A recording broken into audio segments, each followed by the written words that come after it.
Party పెట్టే ఉద్దేశం లేదని మాజీ ఎంపీ విజయసాయిరెడ్డి అన్నారు. ఇతర పార్టీలోనూ చేరే ఉద్దేశమూ లేదని చెప్పారు. జగన్ చుట్టూ ఉన్న కోటరీ ఆయన్ను డైవర్ట్ చేస్తోందన్నారు. డిప్యూటీ సీఎం పవన్ 20 ఏళ్ల నుంచి తనకు మిత్రుడని, ఆయనను ఒక్క మాట అనలేదని చెప్పారు.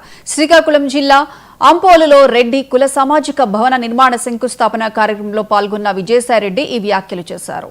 నేను ఒక వ్యవసాయదారుణ్ణేనని మరొక్కసారి ఎన్ని కామెంట్స్ అయినా చేయొచ్చు. చాలామంది ఇంటర్నెట్ సోషల్ మీడియా మూలంగా చాలా సెటైర్లన్నీ వేస్తూ ఉన్నారు. ఇవన్నీ కూడా నాకు తెలుసు.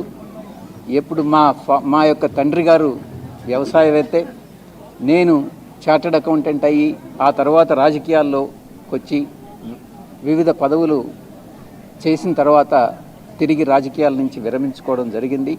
నేను ఏ పార్టీలో చేరలేదు. కొంతమంది అన్నట్టుగా నేను ఏ ప్రలోభాలకి లొంగలేదు.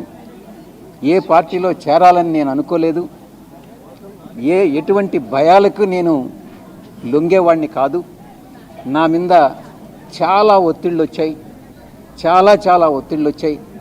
ఆ ఒత్తిళ్ళన్నిటికీ కూడా నేను లొంగలేదు అన్నటువంటి విషయాన్ని పత్రికాముఖంగా నా పాత్రికేయ మిత్రులందరికీ కూడా